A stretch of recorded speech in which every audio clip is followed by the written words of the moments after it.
What's good, y'all? This is King Mcclure, and you're watching The Sideline Show. Everybody, listen up! It's The Sideline Show. Long go! Rebound box!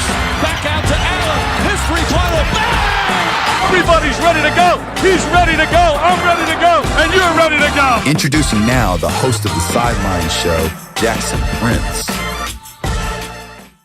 Hey, what's going on, everyone? You are watching The Sideline Show. I am your host, Jackson Prince, and today we have on a college basketball legend, in my opinion. This dude is definitely a legend in the DFW area, and I know I say I'm excited to have on every guest that I've ever had on the podcast, but none as quite as excited as I am about having this dude on. This dude really knows ball, and I think we're going to have a really good conversation today. So I want to welcome on my man, King Mcclure. What's up, dude? What's up, my man? How you doing? Dude, I'm good, man. I appreciate you, inviting us out to your place, man. This is dope, man. So I appreciate you taking your time out. Nah, for sure. When you asked me, I actually saw you originally. Yeah. Based off the Cam Wilder stuff. Yeah. I was like, okay. Yeah. I can rock with my man, bro. Yeah. And so I saw that, and I respect what you do. So of course. That's what's up, man. No, I appreciate it, dude. We followed each other, and I was like, I want to ask him to be on the pod.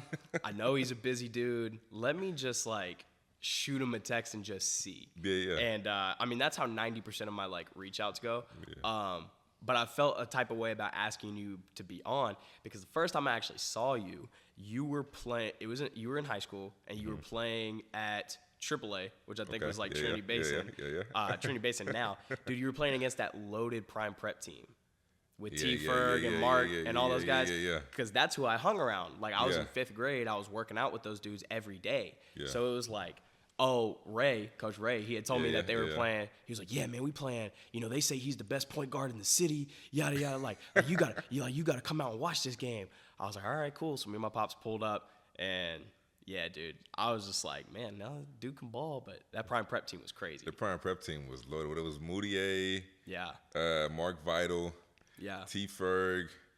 Yeah, that team was. And then that next year they had Billy Preston, Trayvon Duval. Those teams were loaded. Bro, the gym was always Mo Williams was always jumping with those guys. Mo Williams, man, yeah, you taking it all the way back. Remember Mo Williams had his academy? It was in Irvin or something like that. Yeah, it was in a warehouse, dude. When I tell you I was there every day, I was a skinny little white kid. I had just moved to Dallas, had a mohawk. Yeah. I was there every day, bro, from sunup to sundown.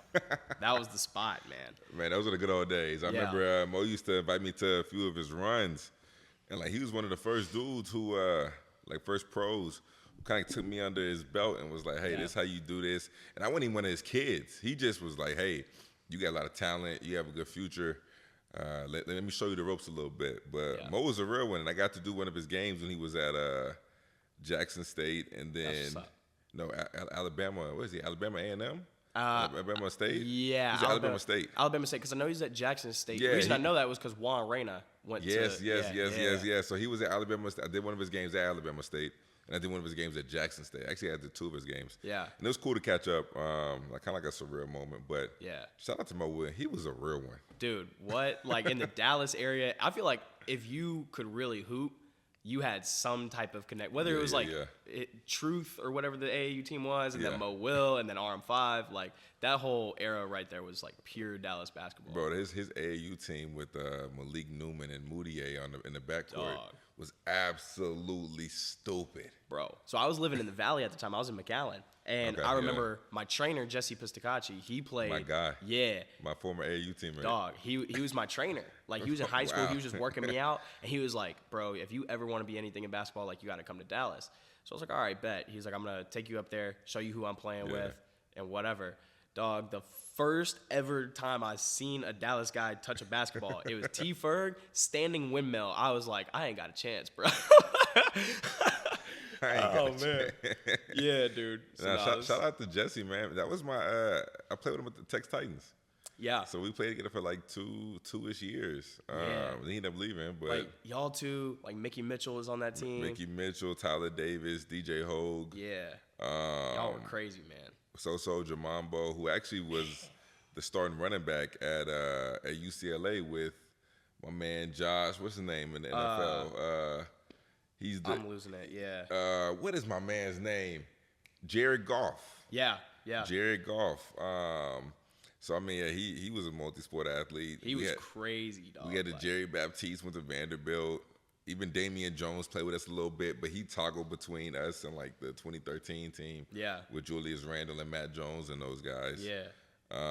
And then our younger team. I mean, we had Cade Cunningham and Mike Miles. Yeah. And we had some dudes coming throughout the Titans like program. Y'all had squads, bro. We had dudes with the Titans. So shout out Jesse, man. Yeah, nah, Jesse's my guy, man. Small world. Dude, super small world. Well, I mean, like I've known of you for 10, 12 years now. But yeah. So no, this is actually like super cool moment for me because like, shoot, man, I used to watch you all the time, bro. So yeah, appreciate that, bro. Yeah, dude. So let's talk about like a little bit of high school ball and then like transitioning into college because you went, Baylor point guard. Like, what was that whole process like for you? Guys, real quick, if you're an athlete, coach, or a parent, I want to discuss something for just a moment. One of the most important components of college recruitment and personal branding is having your game highlights on social media. It's not a secret that every coaching staff in the country not only has social media, but they utilize social media as a recruiting tool when trying to find the best players. The problem with trying to get your highlights out there is that hiring someone else to do it for you is super expensive, and trying to do it yourself is extremely time consuming because of all the editing that has to go into it. My dad probably spent 8 to 10 hours per tournament making a highlight tape for me just so we could put it out there, but that's because we didn't have a tool like Clutch Shots. Clutch Shots is an AI computer vision platform that allows you to shoot wide angle footage of your games in 4K and generate highlights that are optimized for social media in less than 10 seconds after the play occurs. Parents, whenever your kid scores a big bucket, just double tap the screen and continue recording, and Clutch Shots will reframe and motion track that entire play for you, all in 4K quality, so that way you can continue watching the game without the stress of having to edit all of the clips afterward. Guys, I wish I had a tool like this during my high school playing career, and having film on social media is only going to become more important. So take charge of your media and download the Clutch Shots AI app today. Yeah, man. I mean, it was interesting. It was unique because my dad didn't allow college coaches to talk to me. Like, everybody had to go through him. So then what he did was he kind of filtered out all the coaches, and then like the coach that I wanted to talk to, like my final, I guess, 5. Yeah. Then I had personal connections with them, personal communication with them, which honestly, looking back, I'm kind of thankful for that. My final 5 came down to Baylor, Arkansas, UCLA, Kansas, North Carolina. Yeah. And I mean, I chose Baylor due to the proximity to my house. It's probably only like 50 minutes from here. And I built a relationship with Scott Drew, Jerome Tang. Jerome Tang actually offered me in the 8th grade. That's crazy. I was crazy. 14 years old. I got my first offer from Baylor. I went down there. I kind of knew on that visit, like it was unofficial. I was super young. But I knew on my visit, like, all right, this is the place I'm probably going to end up at. But, like, let me at least explore my other options. I always tell people, like, had Carolina called a week or 2 earlier, because I committed my junior year to Baylor. Had Carolina called a week or 2 earlier, I might have been a Tar Heel. That's my dream school. Like, that's just I love everything about North Carolina, from Jordan to the colors to just the Duke rivalry. I mean, it was my whole dream. Like when I'm in the backyard playing basketball, and I'm like, okay, coming down with 3 seconds to go. You're playing against Duke in the ACC championship. Yeah. So North Carolina probably would have been one of the schools. I was almost a Jayhawk too. Really? Yeah, I was almost a Jayhawk too. I didn't know that. That's what's up. I was almost a Jayhawk, and I remember Coach Tang had called me and literally was like, hey, we hear you're about to commit to Kansas. Whatever please do not do that, right? Yeah. I don't know if he'll appreciate me telling this story, but he begged me not to go to Kansas. But I ended up choosing Baylor, and I made the right decision for my career, for sure, and not just from the basketball links, but just in life as well. I think I made the right decision, but I ended up choosing Baylor. I ended up playing 4 years, and it was a blessing for me. Yeah.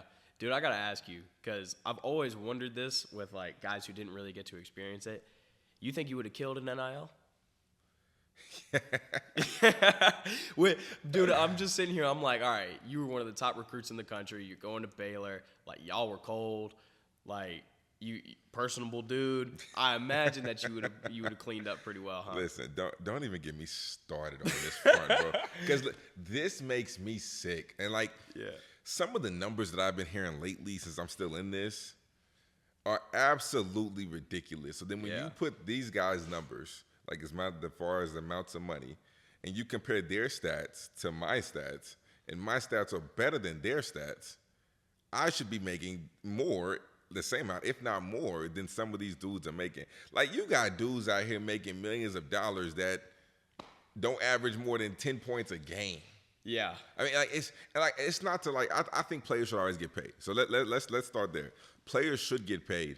However, like I'm a little salty. I'm a little jealous because like I should have been getting paid. And we're getting the back pay or whatever, which I think is gonna add up to around. I was gonna ask you about that. Like, are you taking something. advantage of that? Oh yeah, for sure. Yeah. That's like a free what, 130,000 something like that. Shoot for you. Yeah. Some of them dudes is getting 130 pennies, bro. Like, no, for sure. Man. But I mean, I think that that's cool. But I think that. What's up, guys? If you are a high school or college athlete, it is extremely important for you to understand what NIL actually is, how you can use it to your advantage, and where the future of NIL is going. Unfortunately, we live in a world where people call themselves NIL experts, when the fact is NIL is way too new for any singular person to master all of the nuances in this new multi-billion-dollar industry. However, there are resources that you can access that'll bring you one step closer to finding your place in one of the largest blue oceans that we've seen in years. My personal favorite is a company called Clean Connect. This NIL certification course provides you with 5 hours of in-depth content to help you get started with your success in the NIL industry, and it is the only of its kind made for athletes and sports professionals alike, giving you a clear-cut advantage over the thousands of other competitors that are all trying to find their slice in this new development in a very large sports industry. So if you are interested in becoming certified in the NIL space and want a clear advantage over your competitors, visit cleanconnect.com and use code JPrince at checkout for 15% off, or hit that Clean Connect link in my bio now. We can go on a whole show about this, but I think that the NCAA, it was right for them to allow athletes to get paid. However, there has to be like laws, there has to be regulations and rules in place to prohibit some of the things that we are seeing right now. Because what we're seeing in college basketball, like I'm not here for it. Like we saw what Leonard Hamilton right now is getting sued by 6 of his players, and Leonard Hamilton's like, hey, like, I know nothing about this. And Leonard Hamilton is a good dude. You ask anybody that's played for him, anybody that's talked to him, he's a good man. I don't think that man right there that I've met or that a lot of people speak highly of is going to just not pay and just withhold people's money, right? Yeah. So, like, for them to go sue the school, like, there's no accountability either way. Because, like, so what if they didn't pay you? There's no contract in place. Yeah, it's a promise. Yes, it's like, a promise. But there's no, like, because I've seen the contracts that, like, a lot of my teammates and stuff at Texas were signing, and it's like, there's nothing guaranteeing that you're going to get $130K, $150K. Nothing. That's just like, we think we're going to be able to give you this much, but, like, it's variable. Because it's illegal to have a contract that says that. So because it's illegal, like, there's no signs of accountability. I mean, we saw that with the quarterback of UNLV? UNLV, Sluka. I mean, he goes there. He stops playing the second game of the year because he's like, bro, I ain't get my bread. And he was only wanting $100,000. Yeah. Like, it's one thing if he wanted like 500. Well, he wanted $100K for a quarterback in today's landscape. That's cheap. In the Mountain West. Yeah. That's wanted crazy. $100,000 for a starting quarterback. Like, that's probably at minimum, like maybe like $350, $400. But refusing to play second game though? No, that's crazy. That's career changing. Like, you're crazy. Changing up your career for $100K. That's crazy. When I mean, in reality, I mean, but let's think about it like this, right? What job? Like, is he an NFL player? I ain't watched the dude play, so I don't know. I haven't heard him on any NFL draft boards. Like, I don't know. So, like, is he ever going to see $100,000? I mean, if he has, he's gonna have to go work for it. But is he ever gonna see $100,000 playing football? Probably not. No. So and then like, that's the thing too, is now that he's done that, for sure, no. Yeah. No, nobody's touching him. Yeah, no one's touching him. But he's like, blacklisted. But then again, like, playing devil's advocate, it's like you standing on business, right? Yeah. I was lied to. Yeah. So, like, why should I go perform for you?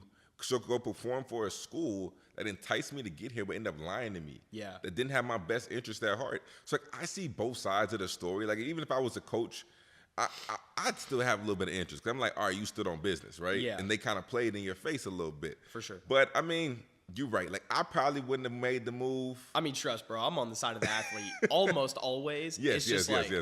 I just think about it in terms of, all right, you're obviously not going to stick around there. So, like, what other options do you have? Yeah, for sure. I'm always on the side of the athlete 98% of the time, unless the athlete is really wrong. Right. Then I'm going to call it out. For sure. So, man, let's talk about, like, your Baylor days. Chose to go there. Talk about, like, the evolution of your game through those 4 years. Because I've seen me, like, me now compared to where I was I was sorry in high school compared to like what I'm at now. So I mean, I'm sure like you weren't sorry at all, but like I'm sure you saw a similar jump. Yeah, so I think for me, like my path was a little different because I had the heart disease and I had the situation where when I got there about second week, like I was diagnosed. Well, they said something was wrong with my heart. They really didn't know what was going on, so we had to go to different doctors. We went to the Seattle Seahawks doctor. And I was told, this was probably like, June? I was told that if I would have ever played basketball again, I'd be dead.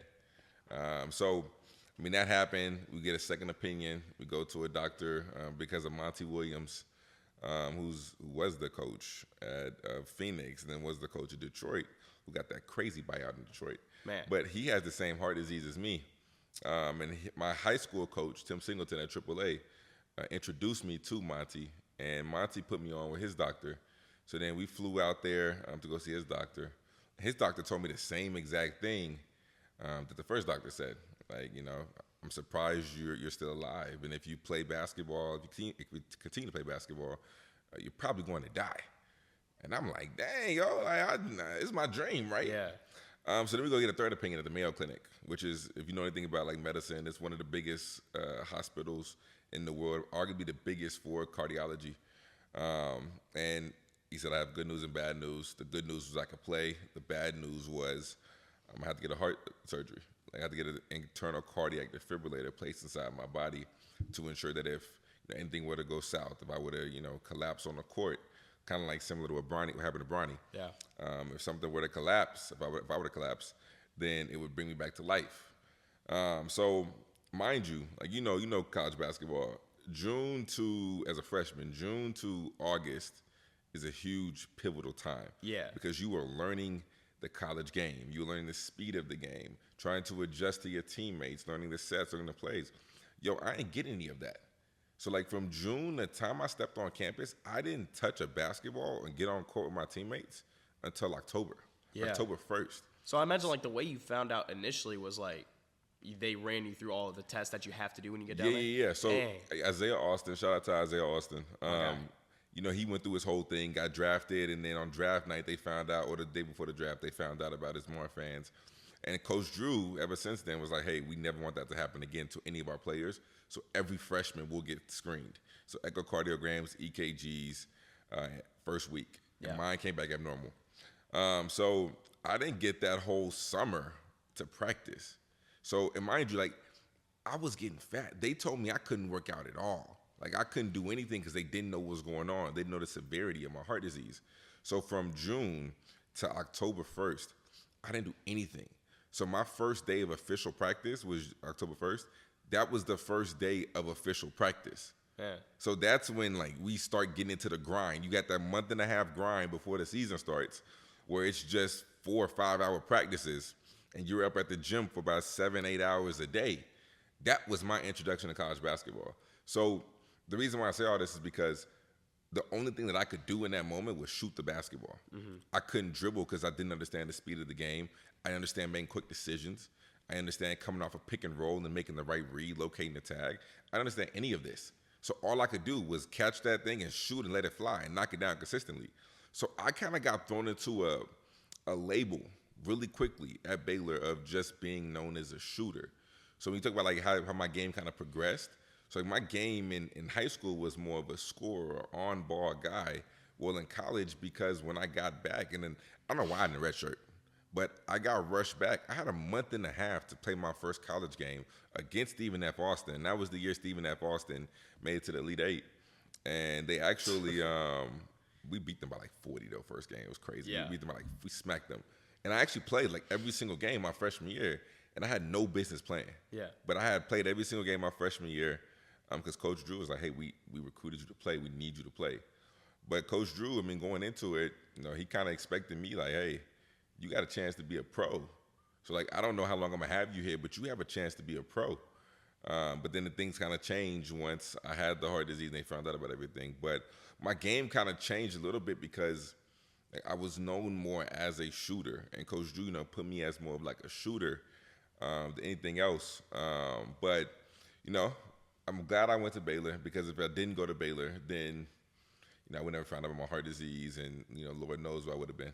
Yeah, for sure, man. Nah, dude, I think that's one of the coolest stories I've ever heard. Because, I mean, it obviously, worked out well. Yeah.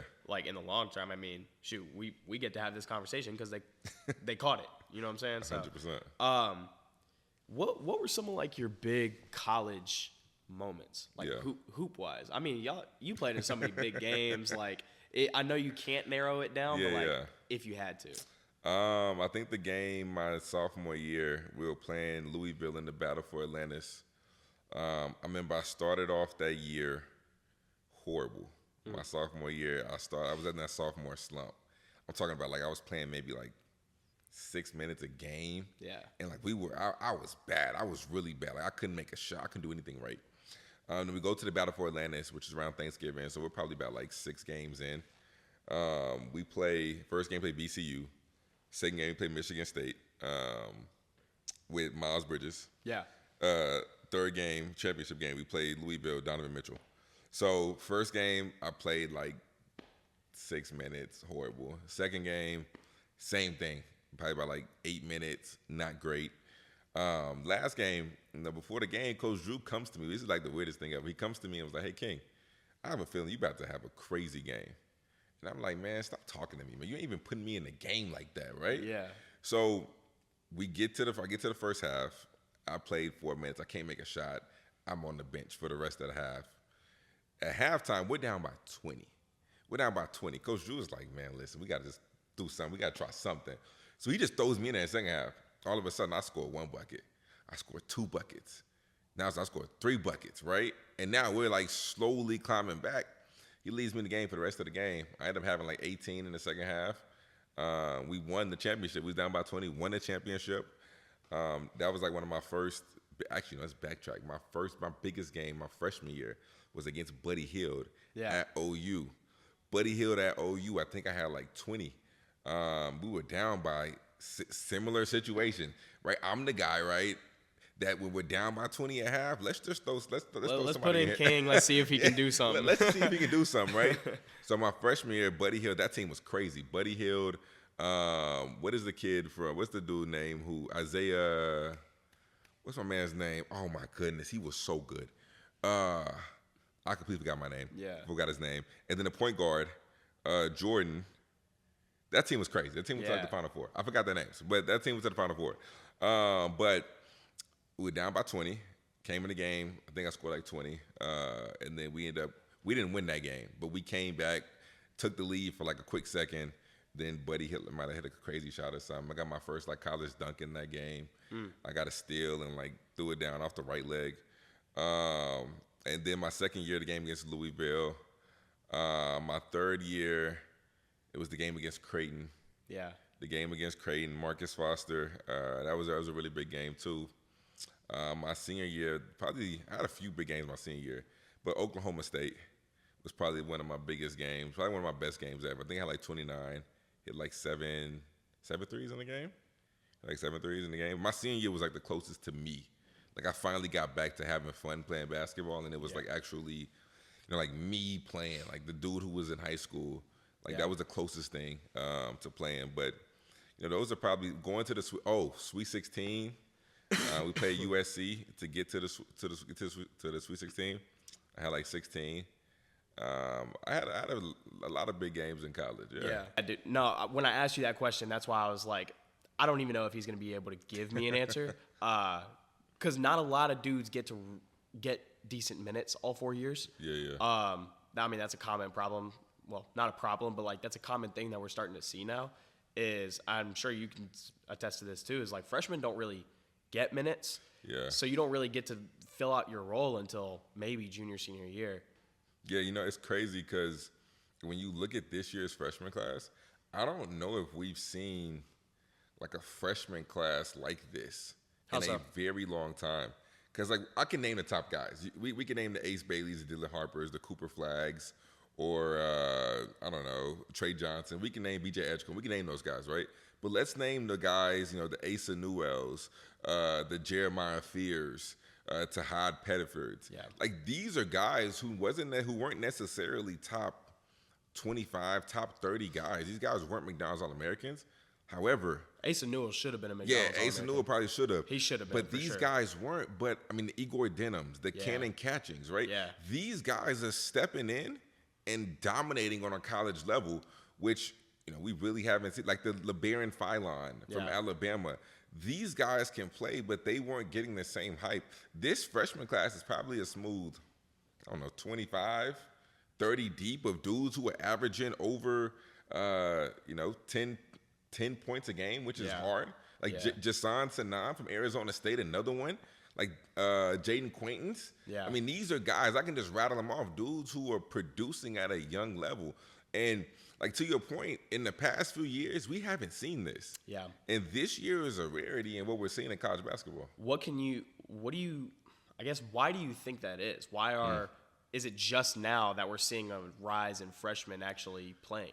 One thing that I think I attribute it to, like, obviously players are more talented now than they have ever been before in the U.S., but kind of like you were saying, and we were just talking about with AAU, they play too many games and not enough practices and, like, actual individual skills training and workouts. And, like, guys are becoming more skilled because they're hooping more, I think, and they're starting to figure out nuances of the game at an earlier age because trainers are getting better. Yeah. But I also think that the reason freshmen get to play so much now is because with NIL, you have a coach telling a kid, you know, we're going to pay you $1 million to come here and play. Yeah. If a coach pays a kid who's coming in as a freshman $1 million, I mean, it's like the pros. Like, if you're one of the highest paid players on the team, you're going to play. Yeah. Like, there's no ifs, ands, or buts about it. If you're one of the highest paid players on the team, you're gonna play. Otherwise, that coach looks stupid, you know? No, 100%. But, like, I guess my whole caveat to that is AAU getting bad? Is AAU so bad because of the amount of games you play or because of all the extra BS that goes on with it? I think both. Like, me being in AAU semi-recently, like, it was still really competitive, but there was also a lot of, like, I think just media around kids is getting out of hand. And I think kids are becoming more media trained, but I also think that they're becoming more expectant of media. So if I'm a kid who's a 3-star and I play at a decent high school and I play for, you know, a mid-range EYBL team, I'm thinking, oh, because I play for EYBL, I should be getting all this media. But that's not how it works. And, like, I mean, shoot, even when you were in high school, it was like only the top dudes got mixtapes. Yeah, that's ball is life. It wasn't like every player got a mixtape. And, like, me, I was a catch and shoot guy getting mixtapes. Like, how? Like, it's the same clip 9 times in a row. But, I mean, like, now you just got these kids and they're just expecting all the wrong things. And, like, they would rather be like a Julian Newman as opposed to being a King Mcclure. But you know what? I think, to answer your question earlier when you say that, I think a part of that kind of attributes to the freshmen having so much success because of all the attention that they're getting, they're extremely confident. Now, you can say it's arrogant, right? That's fine, cool. But, like, I think that arrogance kind of, they feel like they belong here. Like, they're not afraid of the moment. I think that's the biggest thing that we're seeing with a lot of these freshmen. I think they're stepping in. They're like, man, listen, I belong here. Yeah. Like, I got 60,000 followers on social media. That's a good right? point. I'm really him. So, like, I'm going to show that I'm him no matter where I'm at. And I always think that way. I feel invincible in a sense. So I think that that's one of the reasons that attributes, like, even when you look at a kid like Tahad Pettiford, right? Auburn, he's on a team full of upperclassmen. Yeah.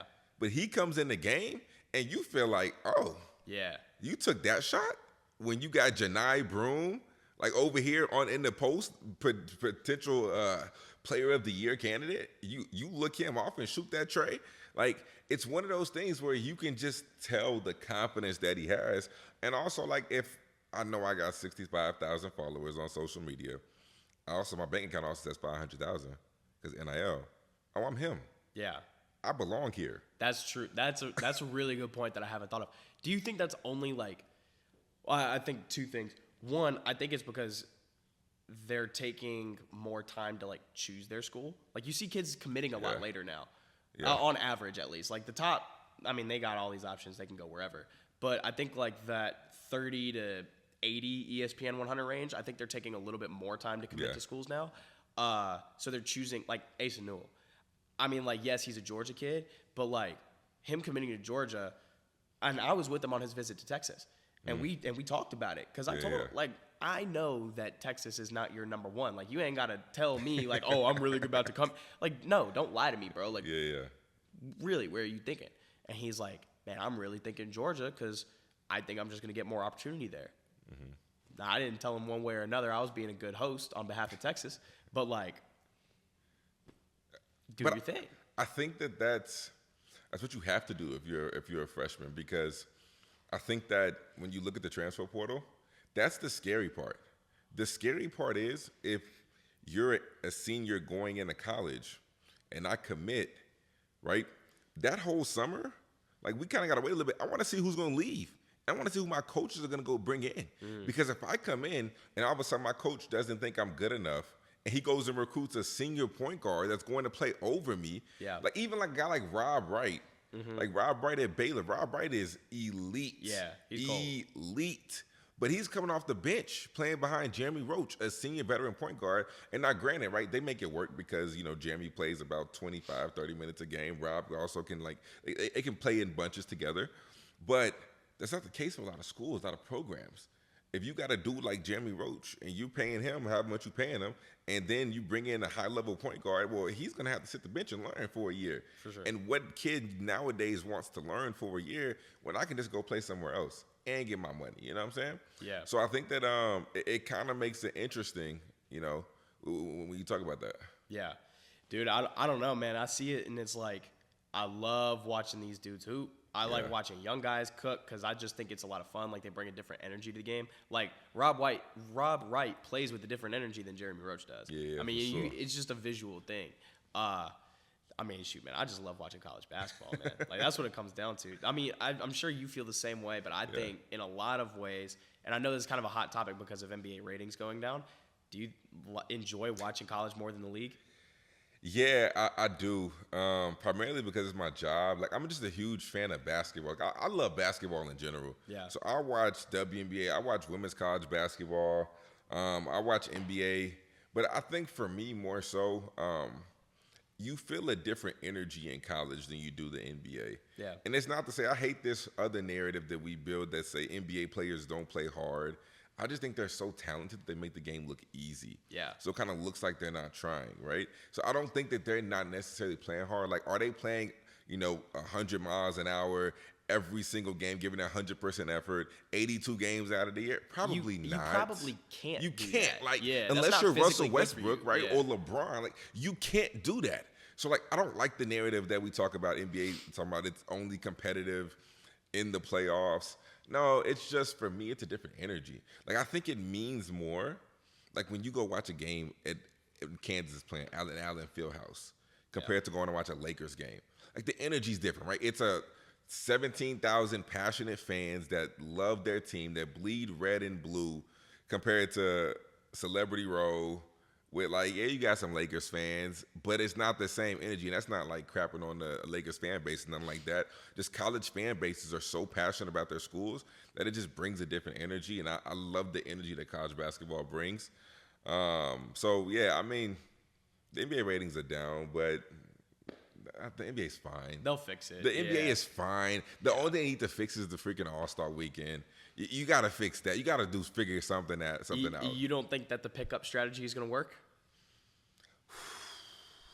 It would only work if the stars buy into it, right, and want to actually do it and play hard. Like, that's the only way it's going to work. right? But like for people that go out here and say, we're gonna go on a tangent real quick. Yeah. For the people who say the NBA they shoot way too many threes, and that's why the ratings are down, you're stupid. Yeah, that's not that don't why. make sense. Yeah. That doesn't make sense at all. Like, come on now. And it's always the people that don't know anything about basketball that want to put their 2 cents in and talk about, you shoot too many threes. Let's take away the corner shot, right? The corner 3-point line. Let's scoot it back and see if these dudes are gonna be able to take the same amount of three. No, you sound dumb, bro. That's not smart. Like we gotta stop with all these narratives and all these falsehoods. Like that doesn't make sense, bro. I've been waiting to get that out. I can tell, bro. Like goodness gracious, bro. Like so why do you think NBA ratings are down then? I mean, I think because you can consume your media in so many different ways. Yeah. Like I think that there's so many different ways in order to like watch games. People stream it illegally. Like people, the digital space is so huge. Watching it through the VR headsets. Yeah, I mean, there's so many different ways. You can go to like Cosmo, whatever the place is in Frisco, and go watch a live game. Like there's so many different ways to consume your media. So I feel like a lot of kids, even kids, they get a lot of their stuff off of Instagram. Yeah. Like social media, like just watching the highlights and stuff. So why would I watch a full game if I can get like the little, the 20 best plays of the game? You know what happened on my phone. Yeah. I know what happened, and I still be just as informed because I find myself doing it, right? Yeah. I find myself, all right, what's his name? Jordan Poole had a crazy game. No, CJ McCollum last night. I didn't watch the game. I know he had 50. Yeah. I know he was kind of efficient, right? Because I watched the highlights on my phone. So I just think that's the reason why. Like, all these people that call themselves quote-unquote experts talking about the three-point line and taking too many threes. Stop. Dude, I was telling this to BG because we went to a Mavericks game a few weeks back, and there was some play that happened, and everyone was like calling travel. Like all these fans are up here going like this, and I'm like, look at all of these casuals out. Like it was like a Pinoy step, like a slow step, and I'm like, that's not a trap. Like Luka did a slow step. Everyone's, oh. I'm like, I'm looking around, and me and BG are just dying laughing.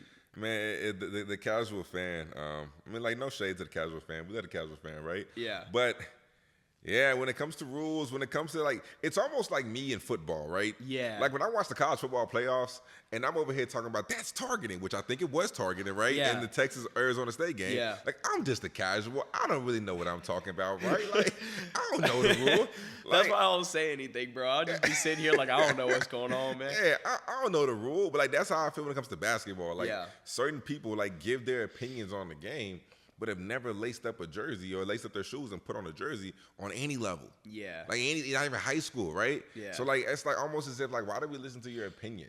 It's all these econ dudes, man. It's the econ majors that grow up and they got all this money and nothing to do with their time except for watch basketball. But they know better than you, King.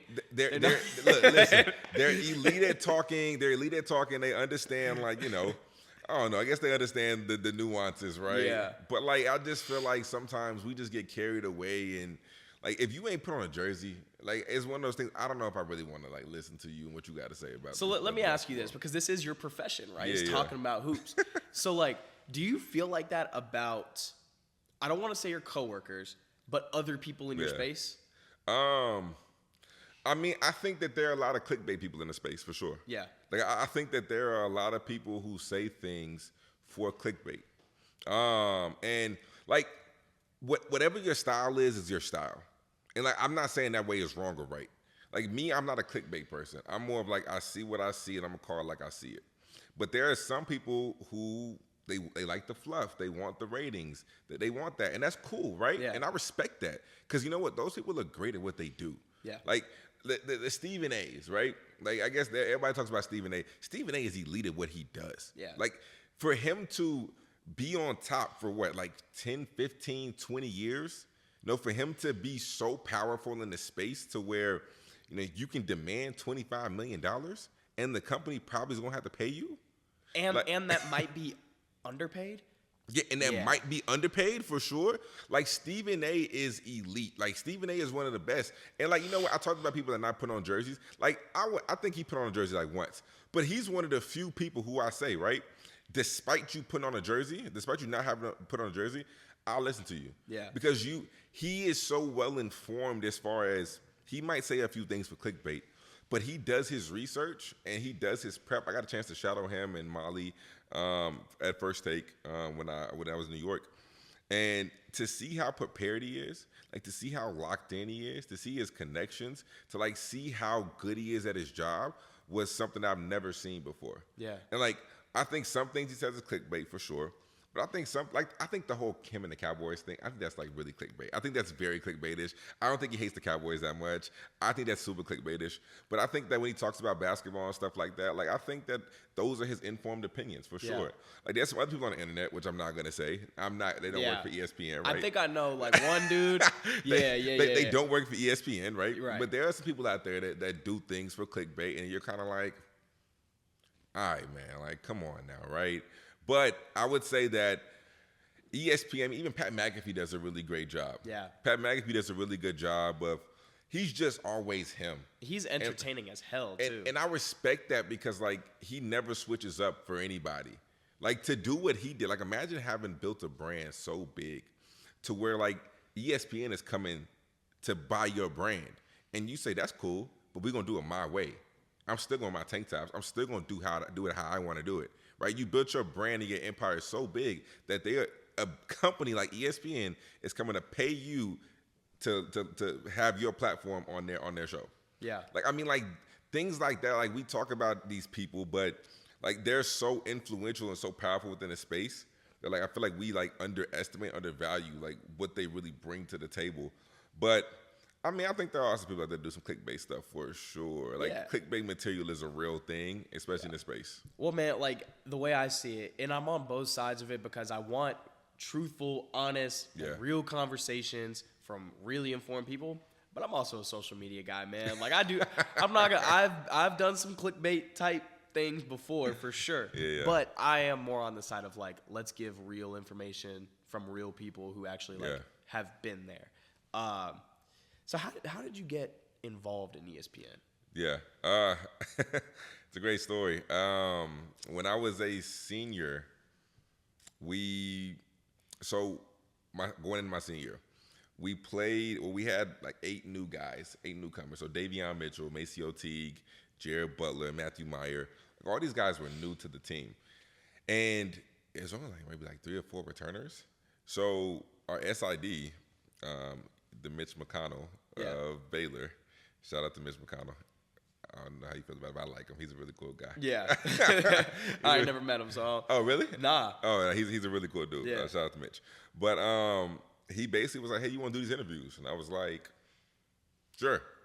So I ended up doing the interviews, and I did it without a script, without a piece of paper. I was just having a casual conversation.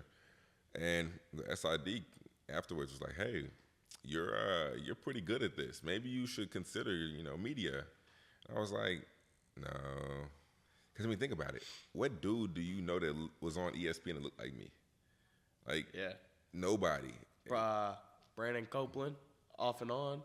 Off and on. I mean, Jay Will was the closest thing. Yeah. But you don't have too many dudes that look like me on television, like my age, and even Jay Will. Jay Will is like 40. Right? So, like, dudes who are my age being on television, I didn't think that was possible. So, fast forward about, I don't know, like 3-4 months. It's Big 12 Media Day. I'm in the ESPN room with Holly Rowe. Our SID happens to mention to Holly that, King might want to get into media one day. Talk to him. And she was only supposed to talk to me. But we're doing this thing called Fast Breaks. And it's basically like 30 seconds rapid questions. And she does it to me. And then right after she finishes, she's like, hey, he wants to get in the media. So now he's going to do it back to me. 3, 2, 1, go. And we're live on camera like this. We're on camera. And I go. I rip it off. She says, oh, wow. She's like, wow. Like Holly Rowe. Like the person we see on every single big game, whether that be college basketball, college football, like one of the biggest reporters in the world, looks at me and was like, wow, you really might have a future in this.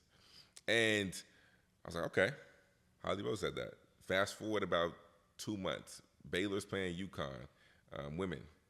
And Holly Rowe is there with Rebecca Lobo and that crew. And Holly Rowe comes to our practice, comes to the practice gym, and says, "Hey, Coach Scott, like, let me talk to King real quick." She said, "After practice, you go get on a suit and you come back and you shadow me." It's like, oh, okay, cool, right? So that's fine. So I go get a suit. I shadow her during halftime. Right before halftime, about like 2 minutes ago, she's like, "I don't have a question. Give me a question to ask."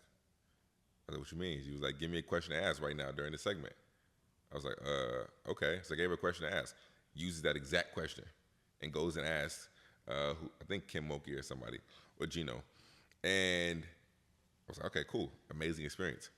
Fast forward about 3-4 months from them.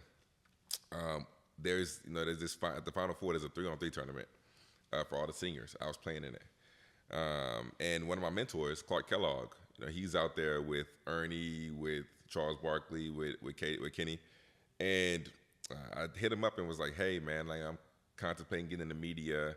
Can I shadow you while you're on set at the Final Four?" He was like, "Yeah, go ahead." And he said, "Hey, I'm gonna set you up with this guy. Go pick up your pass tomorrow when you get in town." So I pick up my pass. When I get to the Final Four, it is an all-access pass on the floor. So Clark was doing radio for the game. I'm on set watching it with Ernie Johnson, watching it with Kenny. Charles was in, I think our room might have been playing that year. So Charles was in the back. But I'm on set, like, chopping it up with Ernie and Kenny. Like, we're just sitting there watching the game. And then when they would go on, like, Clark would come off. Like, I was in Clark's chair, and I'd get off and just watch them. I got to chop it up with all of them. I learned so much from Ernie, though. Ernie's one of the realest people ever. Yeah. Like, one of the realest dudes ever. The nicest human beings ever. Even to this day, I'll shoot him a text and be like, "Man, I'm so proud of you and your success. Like, happy for you." Even Clark Kellogg, too. But, like, that moment was huge for me. So then fast forward about, I don't know, that was in April. So fast forward to May or June. Holly Rowe is in Oklahoma City for the Women's College World Series. I'm in Dallas. And she's like, "Hey, if you want to practice, come drive up here and we can practice some stuff." I'm like, "All right, man, I'm going to do it." So I drove about 4 hours to Oklahoma City, practiced with her for only 2 hours, and drove right back. Because, I wanted it that bad. And mind you, during this whole time, I'm still thinking I'm going to play basketball. And when I came out, it was time for me to go through, like, my NBA draft process. My agent at the time, I'm not going to name his name, my agent at the time was not great, all right? So he told me every single NBA team red flagged me. I had no chance because of my heart. Yeah. I couldn't get a workout or anything. However, right after that, I got my first deal to go to Japan to play basketball in Japan, which, if you know anything about, like, overseas basketball, the Asian leagues are good. And I'm a type of dude, I would have stayed in the Asian league for forever and just racked up my money, right? Yeah. So it was to go to Japan for 70. And I was like, you know what, let's take it. My agent at the time was like, "Hey, like, nah, let's not take it. Let's wait off. You might get something better than this." My man didn't give me another deal until August, September. And that first deal came in, like, May. He didn't give me a deal till, like, August, September. It was to Great Britain. Great Britain for, like, $1,000 a month. Yeah. I said, how we go from 70 a year to 1,000 a month, right? I said, this don't add up, right? I started at Baylor. I started since my sophomore year. Like, what's going on? But, like, I think that God, like, has a plan, and, like, he closes doors that should be closed and open the ones that should be open. And I think that this was a perfect example of, like, him not getting me a deal, like me signing with this dude, right? Because we can always go back and be like, he screwed me over. He was bad at his job. But it was one of those things where, like, I'm like, okay, maybe God's trying to show me something. Maybe I'm not supposed to be playing basketball. So at the same time, I called Bug Shiambi because we play Iowa State. And Bug Shiambi and Van Gundy was doing that game. And I was hurt. I just so happened to be hurt. And I went to go sit with them during shoot-around instead of, like, the team. Because the SID, once again, was like, hey, this guy wants to get in the media. So I chopped it up with them, and they told me to reach out to him whenever. So, all right, cool.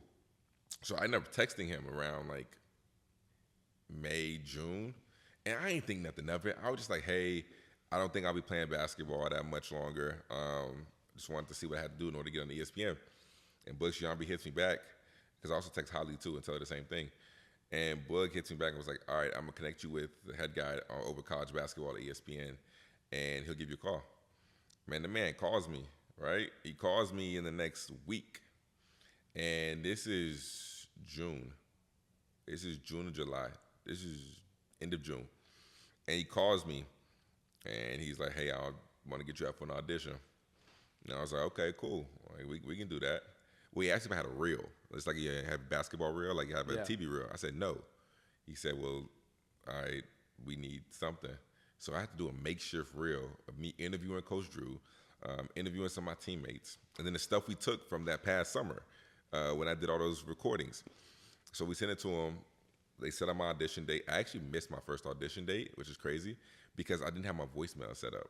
So like they left the voicemail, and then I missed it, and then 3 weeks later they give me a call, which is crazy because you miss it, it should be over with.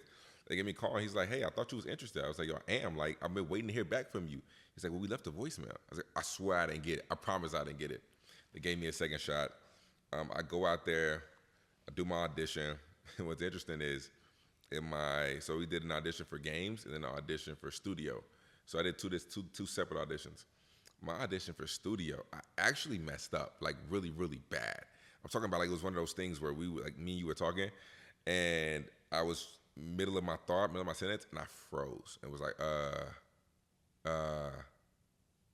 and then my Dallin Cuff, one of my good friends in the industry, Dallin Cuff, I work with a lot, had to like pick me back up. Was like, well, like you were saying this and you meant this, but I thought I bombed it for real.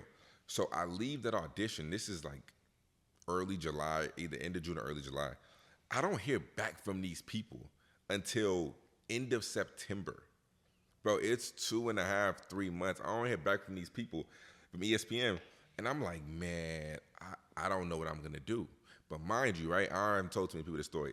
But mind you, a week before I heard back, this is when I was confirmed that ESPN was what I was supposed to be doing.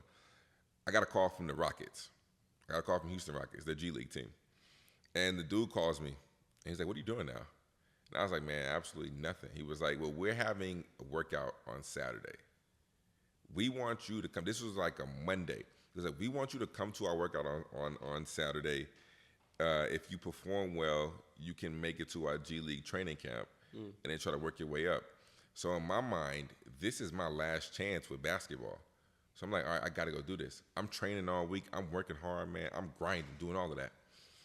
Friday night comes. I get another call from that same guy and literally tells me, hey, our doctors and our legal team was looking over some of your like paperwork, and they realized you got a heart disease. And we wouldn't feel comfortable giving you a contract if you came and performed well. So unfortunately, you can't come to the workout. Dang. Bro, I was done. I was devastated because that was like my last opportunity. I got rid of my agent because he didn't do anything for me.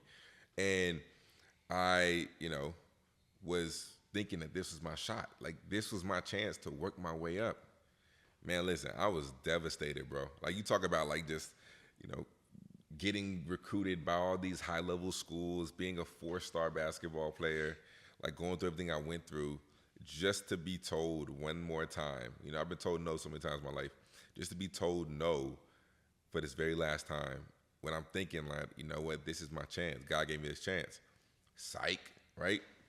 So that next week, I think I want to say it was like a Monday or Tuesday, I get another call, but this time from ESPN saying, hey, we just want to let you know that, you got the job. And I was like, bro, what? Like, I got the job?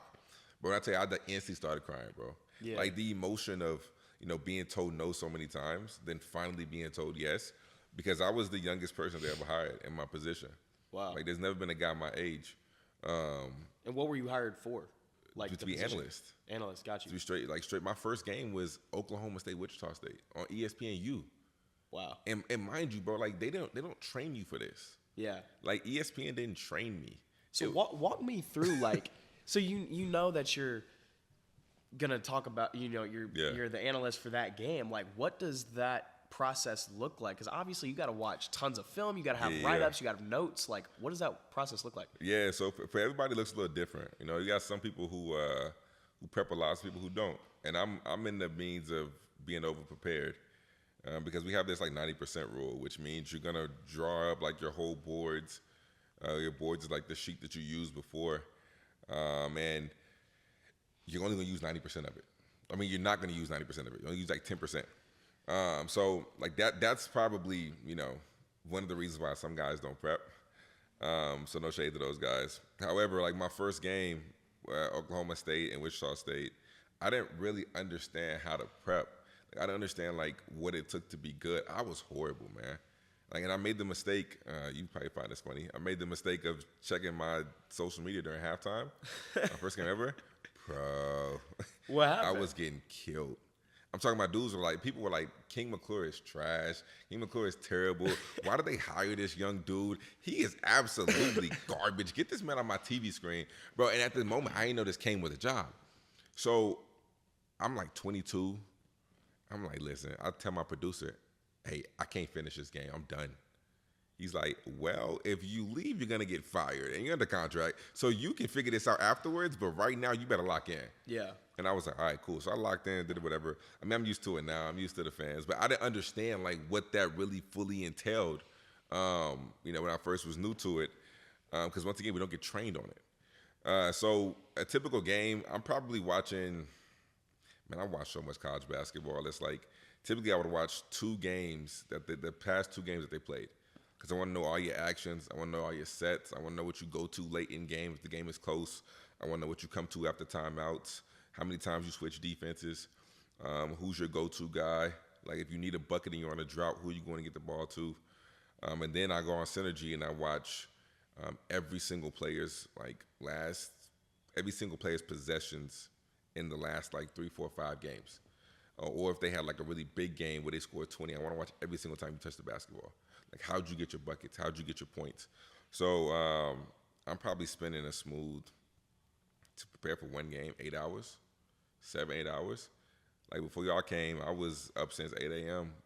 Studying UCF. Yeah. I got them tomorrow, UCF in Kansas. Yesterday, I spent about 4 hours on Kansas. Today, I probably spent like 3, 4 hours on UCF. But luckily, I watch so much basketball that I watch so many games that I don't necessarily have to watch their last 2, 3 games because I've already seen them like 3, 4 times a piece. But yeah, I mean, I write my boards. I take down my notes. I'm not really big on fluff. There's some analysts who that's their style. Like they like the fluff. They like where you went to high school. Who you were connected with this. But I'm not big on that. I'm big on basketball. Like just, how do you score your buckets? How efficient are you? Like how can you get to it when the game is on the line? I'm big on those type of things. And yeah, I mean that's pretty much how Yeah. Were you a big film guy in college? No. See, I had a feeling not bashing you or anything, but I had a feeling you were probably gonna be like, no. Most of the top players aren't watching that much film anyways. Yeah. So was it a big transition for you to have to watch 8 hours of film? No, because I love basketball. Yeah. I think that's just my thing. Like I love this game so much, bro, that I just love watching it. And I don't care what level it is. Like I mean, some levels it's horrible. I can't watch because it's such bad basketball, right? But I just love the game so much that like Kai Cenat, right? Kai Cenat had his whole Twitch thing where he was playing against these 7 to 8-year-olds, and his team had reached out and was like, "Hey, you want to do these games?" I was like, "Yeah, for sure." It was so unserious, but I love basketball so much that I'm literally I'm better than me, hype. Bro. I'd have been like, "Nah, I'm cool." I'm getting hype over these 7 to 8-year-olds hitting moves, hitting step backs because I just love the game so much. And that was an interesting experience. Yeah, it was so unserious. But like the funny part was he took it so seriously, and he's so not good at basketball that that he was really out there trying. Yeah. And like in between games, he was like, "Bro, you got any tips for me?" I was like, "Yo, just shoot the ball up more," because he was shooting that thing like a dart, flat, just straight shooting bricks. And I'm like, "Yo, just get the ball up a little bit more, bro." And it looked better. It still didn't go in, but it looked better. But he was a super cool dude. Shout out to him. One of the coolest, most realest, down-to-earth dudes I've met in my life. But just like, that's a perfect example of how much I love the game, how much I enjoy watching any level of basketball. Like, even with him being, like, bad out there, and, like, blocking all these little kids' shots and stuff, and, like, putting up 32 and, like, 28, right? Like, to see that, I mean, I just love watching basketball, and I'm just a huge basketball fan, so I don't mind watching film. Yeah. No, that's what's up, man. I know the answer to this question, but, like, how cool is your job? Bro, it's great, man. I love it. Like, it's almost like a dream job. Because truth be told, but I don't have a certain hours. I don't have hours. I don't have an office that I have to go to. It's just watching basketball and giving my informed opinion on something that I love to do. Like, it's really a blessing, which is why a lot of times, like, we look at certain people and, you know, like, I'll have conversations with some of my colleagues. And, you know, they'll complain about how much money they make. I'm like, bro, listen, you are getting paid better than the average person. And you don't have technically a real job. Yeah. Like, this is not what I call a real job. A doctor is what I call a real job. A nurse is like a real job. A teacher is like a real job, right? Like, you get paid to watch hoops, bro. I'm getting paid to watch hoops, and you listen to me for 2 hours tell you my opinion on the game. Like, to me, that's a blessing that I can't take for granted. And that's why every single time I do my job, like, I realize that I'm blessed to do it. And that's why I want to do it to the best of my ability. Because I understand, like, a lot of people would love to be in these seats. They would kill to be in this seat. So I can't take it for granted because people want my position. They want this spot. Yeah, absolutely, man. Dude, I guess I just got one more question for you, man. You got a favorite game that you've ever called? Ooh. I don't necessarily know if I have a favorite game, but the biggest game I called, actually, the biggest game I called this year, 2 months ago, Marquette and Iowa State, was my first top 10 matchup ever. That was probably my biggest game, my favorite game. Cam Jones was really good, and Iowa State was really good. He's nasty. So we played Marquette last year. You go and find this story really funny. We're watching film, and I remember the scouting report on Tyler Kolek was, let's just go under because he doesn't shoot behind ball screens. Yeah. Dog, first play, you can check me on this. First play, he comes across half court at the logo. First shot of the game at the logo. We go under the screen. Wop. Hit like 6 threes off a straight under the screen, like DHOs or whatever it was. And then it was like, all right, let's start chasing him off. And then he's getting downhill. He's hitting Cam Jones for threes and backdoors. And it's like, we got waxed. Bro, Cam Jones is disgusting, bro. Yeah. Like, and it's not even his scoring. It's just, like, the way he passes the rock. Like, we didn't see it last year because Tyler Kolek was the one passing. But this year, I mean, to average like 6-7 assists and to get like triple doubles with like 10+ assists, bro, you're an elite level passer for sure. Yeah. But that was probably like my favorite game I've ever done. It's crazy because I lost my iPad. I lost my whole boards before the game. So I had to literally go to Target, write it out on a piece of paper, take it in there. But I was so locked in. I was so mentally focused. Like, nothing was going to stop me from having a bad game. For sure. Like, I was going to kill that game, for sure. Because it was one of my biggest moments that ESPN has ever given me. I'm like, I'm not letting people down. Like, I worked way too hard to get here, and I'm about to go kill it. Yeah. And I did my thing. I killed it. So yeah. Are there certain assignments or certain, you know, Sonic blockbuster matchups that you like dream about? Yeah, I mean, everybody dreams of, you know, having those, you know, the Duke North Carolina games or like the top 10 matchups for sure. But I think that one thing that they kind of stress in our meetings, and one thing that I try to pride myself in is like treating every game like it's that big game. So like when those games do come, it doesn't feel like it's a bigger moment. It kind of feels the same as everything else. So like no matter if I'm on ESPN Plus, if I'm on ESPN 2, if I'm on ESPN 1, like it doesn't matter. Like I treat every single game the best of my ability. And I mean, I sure as I continue to grow in my career, and I, you know, hopefully one day, I mean, my dream is to get on College Game Day. And I hopefully think that one day it could be possible. I just got to keep working, keep getting better. But I think that, you know, like then it feels a little bit different because the show is bigger, because it's just the whole bigger aura about just everything at College Game Day. But yeah, I mean, I try to treat every single game like it's the same, no matter what game it is. For sure. And man, I forgot that you got your own show. Yeah, well, I do a weekly show with the Big 12. called Inside the 12. It appears on every single, I guess, Big 12 market. So no matter if that's like Cincinnati, Waco, Fort Worth, Provo, Stillwater, it appears on every market. It also is on the Roku channel.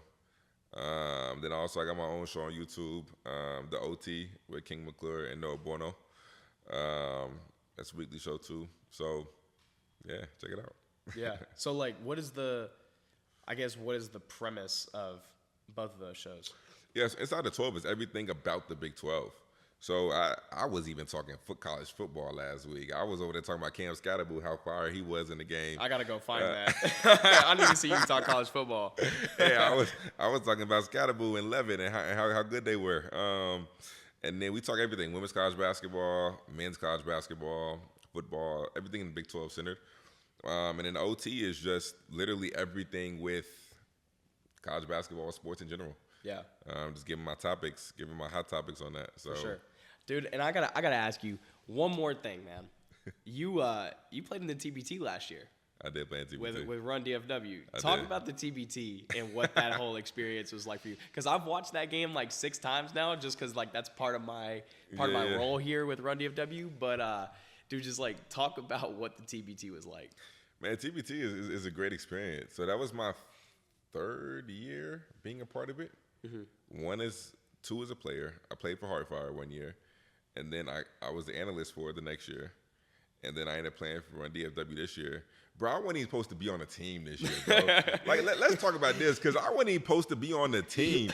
My man Brayden was like, man, you an analyst, but you're not no hooper, right? So then we kept running the injuries, so that I just get thrown in there, and I'm like, all right, cool. I guess I'll get in shape in like a week to go play against pros, and I ain't even been playing basketball. So shout out BG, man. BG, I think it was more so Jake than BG. Jake was like, nah, bro, like we can't have him playing. So I somehow get on the team. But you know what? It was a great group of guys. It was a really great group of guys, really solid core. If they do it again, for sure, like it would be a beautiful experience. I think that Jake and Brayden did a tremendous job, though. Yeah. Like I think that's the biggest thing. My biggest takeaway from that is how impressed I was with the organization and with how they ran the whole like trip, the whole, brand, the program in a sense. Yeah. I think that was really impressive, especially for them being so young. They're like 22, 21, can barely drink or whatever, right? So like it was impressive to see how professional they were. Because a lot of times, like even with Heartfire, like it really wasn't that well organized. I mean, it was cool, right? It was LaFonso Ellis, it was Homer Drew. Like it was cool. It was a great experience. But like the way that they ran it was it felt like a high level program and high level organization. So it was dope. It was a really good experience, most definitely. That's what's up, man. So shout out to BG and Jake. Well, I swiped up because they were like posting some basketball ops internship thing. I was like, all right, this would be a cool little resume booster, like working with TBT, whatever. And then he's like, yeah, like, need you to watch this game and kind of tell me what you think. And I look at the roster and I'm like, oh, they got King Mcclure. I'm thinking, see, when I get the roster, I'm thinking you starting PG, like you're out here killing. I like watched the game. You checked in, and I was like, yeah, I can't, like go to work. But nah, man, it's bro, I went like dope, 0 for like what 4 from the 3-point line. I wasn't gonna say. I went like 0 for 4 from the 3-point line, bro. Did I get to the cup at all? Nah. Yeah, you did. I scored? Yeah, you did. Oh, I scored. There we go. Yeah. Hey, there we go. Look, I went like 1 for 5 from the field. Bro, every 3 I took looked good. I just didn't have my legs, bro. Yeah. I couldn't feel, like, as a shooter, right? You want everything to be like working at the same time, everything to be in rhythm and in that flow state. Yeah. Bro, I couldn't get my legs underneath me. So, like, I was just shooting. It was almost like all arms. Yeah. So, it's like, ooh, all right. Ooh, all right. Ooh, and honestly, I wasn't gonna stop pulling, right? Right. So had they kept me out there, I was getting them up for sure. I was gonna go 1 for like 20 if I had to. But for sure, I was gonna go out swinging because I was like, all right, I'm either gonna have a really big game or I'm not gonna have a good game at all. And it was the latter. But it's cool though. I had a week to prepare. If they give me like 3 months to prepare, oh yeah, it's a different ball game. For sure, bro. Different ball game for sure. Well, dude, I appreciate you doing this, man. This is an awesome episode. Probably my favorite episode I've ever recorded, man. So I really appreciate you. I appreciate you inviting me, man. It was good. Yeah, good absolutely. talks. So for everyone watching, make sure that you go follow my man King and turn on your listening ears next time you're listening to college basketball or watching college basketball, because you're probably going to hear my man's voice. He's going to get some really big assignments coming up soon, and he's already called some amazing games. Dude really knows ball. I know he probably pissed off some of you guys because y'all don't actually know basketball. But with all that being said, whether you're on the court or on the sideline, go with God and always do your best. Peace.